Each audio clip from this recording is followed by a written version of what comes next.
Crystal in a Tear by Crystal Kaya. Hatake Kairakatarai, a mysterious and beautiful girl from the village of Starlight, arrives in Konoha to capture Naruto for the Akatsuki. What are her reasons for being in the Akatsuki? And what of her tragic past? O.C. Sasuke, not a Mary Sue! Read and review. Chapter 1, Darkness. It was the middle of the night. A young girl, no older than 13, was dashing through a dark forest, pursued by several Anbu. Hatake Kairakatarai, surrender now! You can't run from us forever! One of them shouted. The girl smirked and turned her head, her brilliantly crimson eyes gleaming as they locked on her pursuers. Heh, never say can't, fools, she called back, and leapt forward from the tree branch she had landed on.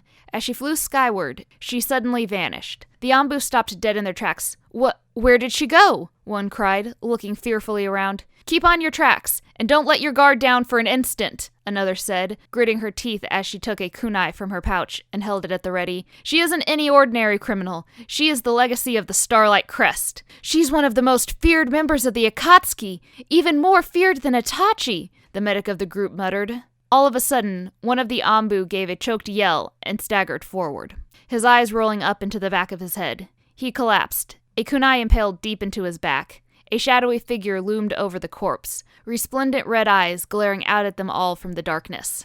You hit the nail right on the head there, ladies and gentlemen, the figure whispered, grinning and revealing white fangs. But let me show you what happens when you sniff around in the affairs of the Akatsuki. From a steel hilt attached to her belt, she withdrew a large sword, the handle fashioned in the shape of a dragon's head, and encrusted with gleaming jewels. The blade was unusual. Rather than a pointed tip, it split into 3 cutting edges at the end, with the outer blades wickedly curving outwards. The metal was as black as night itself, and seemed to radiate strangely. The Anbu gasped.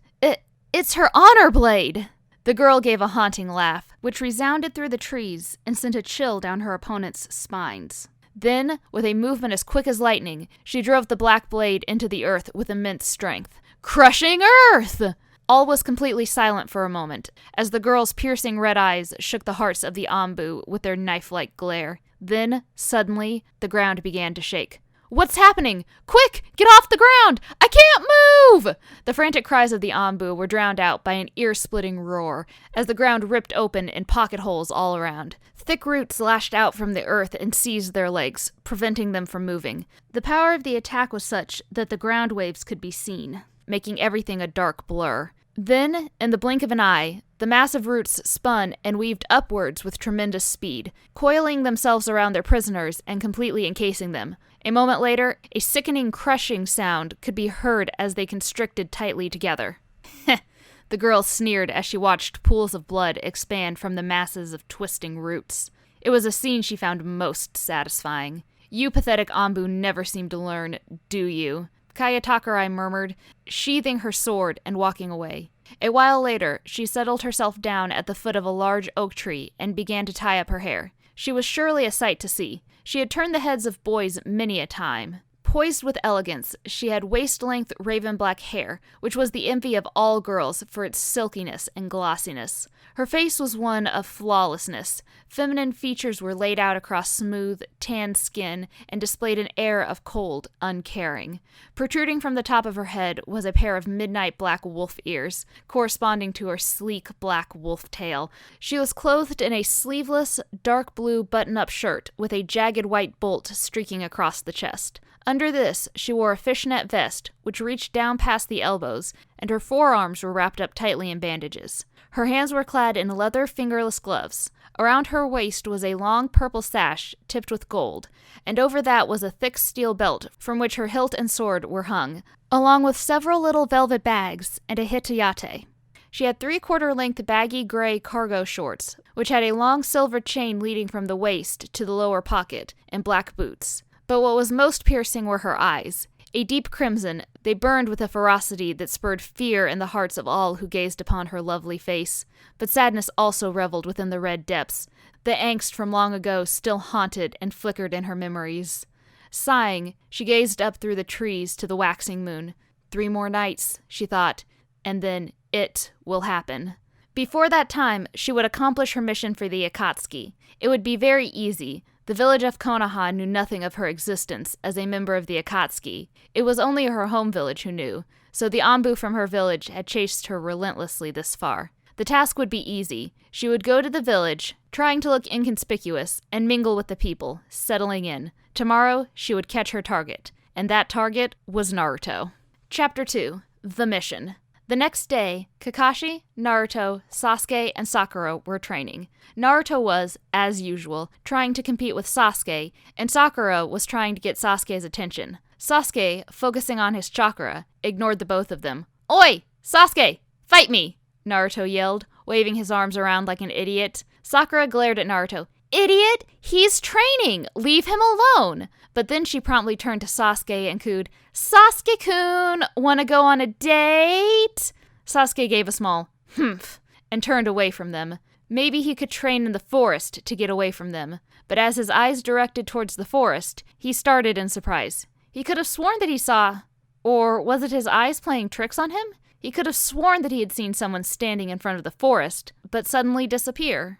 "Out of the way, you!" a voice called from above.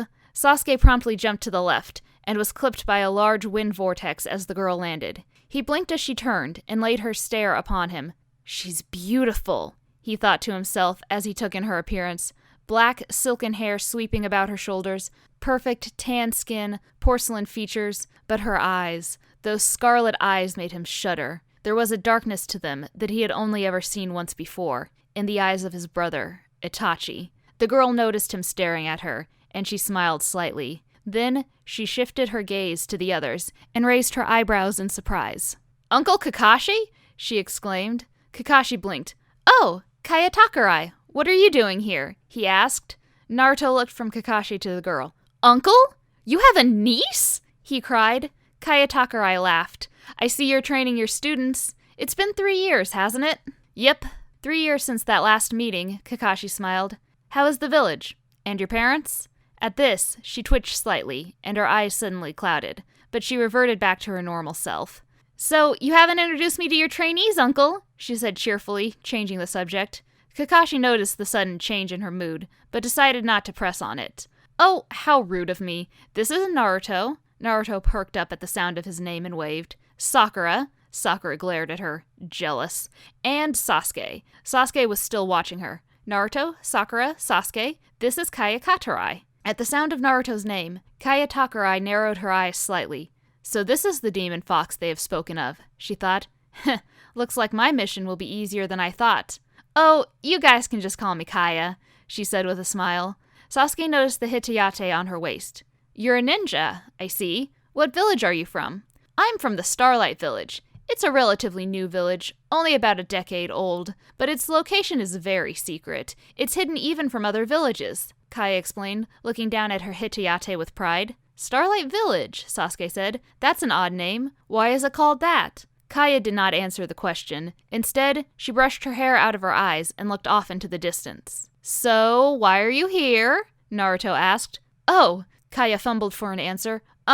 Just a mission." Naruto blinked. "You're a chunin?" "Jonin," Kaya corrected him. "Huh?" Naruto's jaw suddenly dropped. "You? A Jonin? Already?"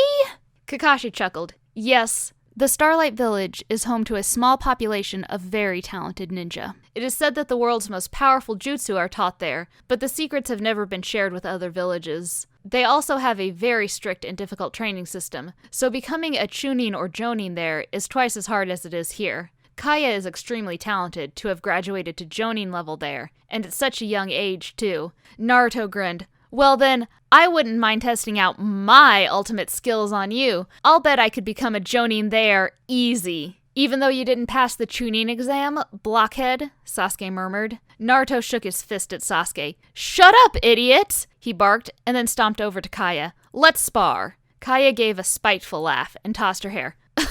"Oh, right. You really think you can defeat me, boy?" "We'll see about your attitude after the match," Naruto replied overconfidently, preparing for battle. Kaya did not move. Instead, she merely glanced at Naruto, as though he was a joke. "Very well. Take your move," she yawned. Naruto, angered that she wasn't taking him seriously, charged at her. balling up his fist. As he leapt into the air and threw a punch, he found that he had plunged his fist through thin air. Kaya had vanished. He looked around, taken by surprise. Too slow, Kaya's voice whispered into his ear. Looks like you need to work on your speed a little more. Or, and she placed a hand on his navel, why don't you get a loan of chakra from the one inside here? Naruto gulped. How did she know about the demon? Lights out, Naruto, she said, and gave a chop to the back of his neck, knocking him out cold. She smirked. This mission was getting easier and easier. Now she could just carry him back to the Akatsuki without a struggle. No strings attached. Ah, well, it was nice meeting you again, Uncle, but I should get going, Kaya said, picking up Naruto and slinging him over her shoulder. I should take this guy home. Anyone got his address? I'll show you the way, Sasuke offered. Sakura looked infuriated. I'm coming too, she pouted, running after Sasuke. Kakashi merely shrugged. Okay, I suppose you have all trained enough for today. You're all dismissed. And with that, he disappeared in a poof of smoke. Kaya inwardly groaned. This was all she needed. She had planned to sneak off with Naruto once she was out of their sights, but now they wanted to come along. She looked at Sasuke, who was blushing slightly, and he looked away, embarrassed. Well, okay then, you can show me the way. But why is the girl coming? She asked. Sakura narrowed her eyes. So that you won't try anything funny on Sasuke-kun, she growled. Kaya raised an eyebrow. Don't worry, I won't touch a hair on his head. He's only showing me the way. Sakura still glared at her, however. Sasuke was beginning to get annoyed at Sakura's presence. Sakura, go away, for once. Sakura's eyes widened in shock, and she stared at Sasuke, looking deeply hurt. Sasuke-kun, what? A single glare from him silenced her immediately. Tears filled her green eyes, and she ran away weeping. Wasn't that a little harsh? Kaya inquired, slightly taken aback. Sasuke rolled his eyes. She's always bothering me with her "oh Sasuke" nonsense. She's obsessed with me. Kaya chuckled, nodding in understanding. I know exactly how you feel. Some guys just won't leave me alone. Sasuke almost smiled. He could understand why. The two walked on down the street, talking idly until they came to a small apartment in the corner of a little street. The door was unlocked, and they let themselves in, finding themselves in a comfortable-looking, although slightly untidy house. Kaya dropped Naruto on a couch and looked around the room. Nice place he has here, she commented. Sasuke merely grunted, trying to hide his face. He was blushing. Kaya raised an eyebrow again. What's up with you? She questioned. Nothing, he replied, staring determinedly out the window. He turned around finally, as she had turned her back to him while she was examining some shelves, and his brow furrowed when he saw an odd, slender scar trailing down the back of her slim neck. What's that? He asked. That scar. Kaya froze suddenly. What do you mean? She asked jerkily, without turning around. He approached. That one on the back of your neck. Kaya gasped and covered her neck, spinning around. That scar? It's none of your business! To Sasuke's immense shock, tears began to rise in the corners of her angry eyes as she stared at him. She turned away. It's a memoir of my past, she said in a voice barely louder than a whisper. Sasuke's eyes narrowed slightly. Your past? Kaya looked back at him, tears now flowing unchecked down her cheeks. She tried to wipe them away in vain. Don't mind me, just a little something in my eye. Sasuke moved closer to her. Listen, don't cry. He put a reassuring hand on her shoulder. She buried her face into his chest. It was so horrible, she choked. After a moment of silence, she continued. My true name is not Kaya.